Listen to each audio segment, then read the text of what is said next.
In this video, I'm going to show you where to get FSBO leads for free and a couple paid options. And then at the end, I'm going to show you how to organize them in your own little CRM tracker, all for free. What's going on? Frank Kritzman, real estate team leader and coach here on the Emerald Coast of Florida. If this video is helpful for you, make sure you press the dang like button. It really helps me out. All right, so the first thing we're going to do is go through a couple of the free sources where you can get for sale by owner leads. The main one that I use is going to be Zillow. And if you haven't figured out how to find the for sale by owners on Zillow, it can be a little tricky to start out. So I have Zillow up in front of me. And what you want to do every time you come up in here is you want to click on the More tab. You want to go down and make sure you reset filters every time, just because you might throw something up there that accidentally knock some of your listings out. Then on this tab right here where it says By Owner and Other, you just want to click over to that and you want to click Apply, and you can zoom in, and now you are just looking at your for sale by owners. When you look through here, sometimes you can scroll through and there might actually be a listing that is through the MLS that have just been put on the for sale by owner side as like a glitch. Sometimes that happens. So make sure you're not calling an agent when you're going to do these. As we're going through, we're just going to look at this one really quick. I just want to show you this. Like, this person is selling on their own, yada, yada. And right down here, it says listed by property owner, has their phone number right there.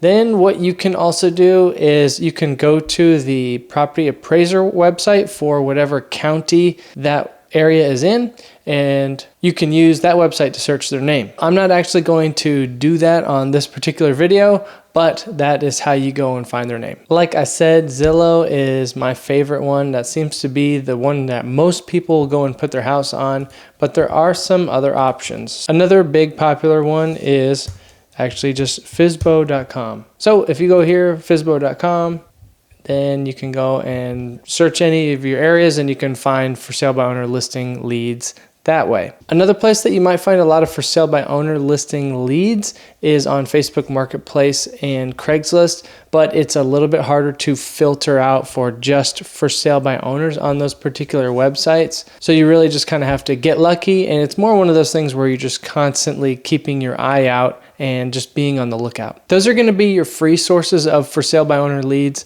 There are some paid options you can do. You can sign up for another service like My Leads Plus or RedX or Vulcan 7, and RedX and Vulcan 7, Mojo, things like that.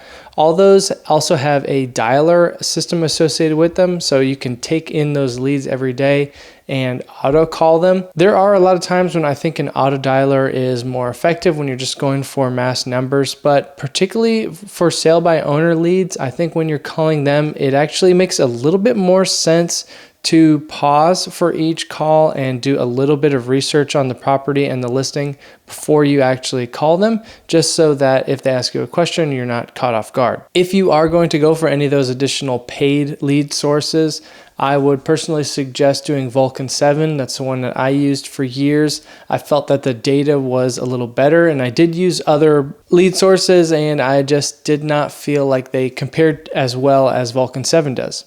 All right, so that is where you get all the leads. Now let's talk about how to organize them all and put them in a little CRM tracker that will help you stay organized and allow you to build a long pipeline. Now what you want to do is open up a Google Sheet, and if you don't have Google Sheets, it's kind of like Google's version of Excel, and it's really cool because it connects to all your devices, so you can have that same spreadsheet up on your laptop, and then you can pull it up on your phone and be able to access it anywhere. It makes it very handy when you are working from your CRM at your desktop, and then you maybe run out for an appointment and you don't remember the address, or you don't remember the phone number or their name or something like that. Then you can quickly pull it up on your phone and have that information available to you. So I have a blank Google spreadsheet right here, and what we're going to do is just fill out some headers on these columns so that you can start filling out this spreadsheet. First one, I like to do something like, I'll do status, and that will either be, I'll have it contacted. That's if I've called them and they've answered the phone, I've made some kind of contact, or not contacted. I've called them a couple times, they haven't answered yet. That's all that means. Here I'll have their phone number, and I'll just throw in one there. Okay, have the phone number there. I'll do their name. And again, for their name, I'm going to the appraiser website for their county, putting in the address, and finding the name for that specific property. 111 Main Street. Here I might do a price range, just if I want to easily track which ones are a little bit higher on the priority list. So I'll have price here, something like that, 500K. In the next column, I will organize them by city. If you take a look at my area, there are a lot of cities within like an hour drive. So I will organize my spreadsheet based off of city. So I might have, let's say this is a city that's in my area. So I'll do Niceville, right? And then maybe this guy is also Niceville. So I'll have a few of my Niceville leads, and then down here I'll have all of my Destin leads. And I'll go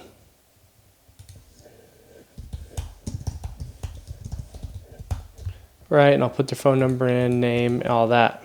I like to organize them by city so that I can kind of get a feel for what's happening in each specific area. After you get working FSBOs for a little bit and you start, the pipeline starts maturing, I'll change the statuses to maybe either listed with me or listed with somebody else, or I might do sold on their own. Whatever you do, I would definitely not delete them out of here. If they do sell the house on their own, or even if they do list with somebody else, what you can do is just come here, just highlight the row, and then go up here and click the strike through. And you can just strike them through, and then I'll take that row, like I'll select that row and move it to the bottom of the rest of those cities' leads. So just to kind of keep them organized from the rest of them. I will not delete them, especially if they list with somebody else. You never know, maybe you have a great conversation with that particular FSBO, or you even meet them in person. They list with somebody else, they're on the market for 6 months, they end up canceling or expiring with that agent. Now you have this record here where you can go back and, you remember, you have the whole history. So you can talk to them and just be on a step ahead of everyone else who's trying to go after them as just a regular expired or canceled lead. Next thing you want to do is make sure you have some kind of notes in here. And I like to set up my notes like this. So I'll just put them in one box and I'll say, let's see, today's date is 3/28, so I'll go 3/28. We will go ahead and put his name in here. His name is Jim. His name is Jimothy. Talk to Jimothy. Said he's going to try on his own for 2 weeks, and then he wants to look at other options. All right, so I'll put that note in there just like this. And then maybe, a few days later, I talk to him again. I'm going to put in another note. Like maybe I called him the next day just to check in. 3/29, texted, and maybe he asked for a CMA. So texted, asked for CMA, and we're just putting some kind of notes in there. You want to find out their whys. So you want to find out, why are they selling? And that would be like on this initial, that first time you talk to them, you don't know if you can help them if you don't figure out why they're trying to move in the first place. So maybe they are just downsizing. So that's another note that you want to put in there. Downsizing to be near grandkids, because that's one that happens a lot. So I'm going to throw that one in there. Okay. And then now anytime you talk to that lead or have any sort of update, you can go ahead and throw it in this text box, and you'll have a nice long list of notes with date stamps on everything. One other column I would put in here, we're going to insert a column to the left. We're going to do next action. Maybe he told you to call him back in a couple weeks, or maybe you just want to call him back in a week to follow up. So you're just going to do next action is April 5th, 2023. Okay. So now every time you open up your spreadsheet, when you come in the morning and just kind of looking over your notes, drinking your coffee, stuff like that, you can look through this column and just quickly scan over your next action dates and just look through that column and see if there's anything that's coming up or any things you have to do. You might want to put a note in here. You could even say another column on that next action. You get a little bit more specific. What is the next action? Is it a call? Is it a text? So you could just throw it in there. For sale by owners are one of those things that just takes a lot of time and determination and just continued follow-up. So this will just help you build out a nice big database of for sale by owners. And like I said, this is all completely free. So if you're just getting new to real estate and just want to start for sale by owners, you want something free, all you need is Zillow, Google Sheets, and your phone, and you can get started. If that video is helpful for you, make sure you press like on it. Again, I would really appreciate it. And if you have any questions, make sure you put them down in the comments. If you've got your leads and you've got organized, make sure you check out this video that will help you get those FSBO listings.